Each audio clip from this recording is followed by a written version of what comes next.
Criminal Investigation and Detection Unit Chief ng QCPD at investigador sa road rage case. Pinasisibak ni Napolcom Commissioner Vicente Calinisan. RH5 Val Gonzales, ibalita mo yan, Val.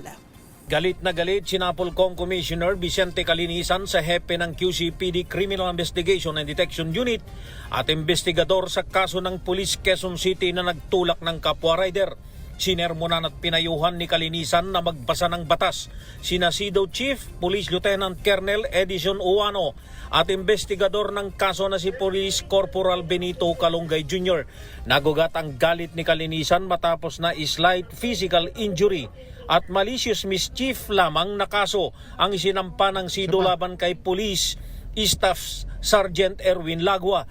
Si Sargento Lagua, ang 39 anyos na QCPD personnel na nag-viral sa social media dahil sa pagtulak nito sa motorsiklo ng kapwa motor rider na nakagitgitan sa C5 Road, Pasig City noong araw ng Martes. Sa press conference sa Napolcom na live din sa social media, pinagpaliwanag ni Calinisan ang police official kung bakit hindi frustrated murder ang isinampa laban sa kasamahan nilang pulis na nakatalaga sa District Mobile Force Battalion.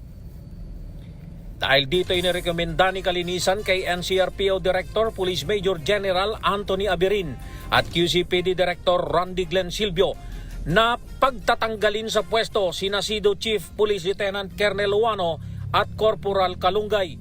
Kaninang umaga ay una na ring sinibak sa pwesto ni General Silvio ang pulis na si Lagua at ipinasa sa ilalim sa automatic leave of absence without pay habang ito ay iniimbestigahan. Ako si Val Gonzales, DZRH, una sa Pilipinas, una sa Pilipinas.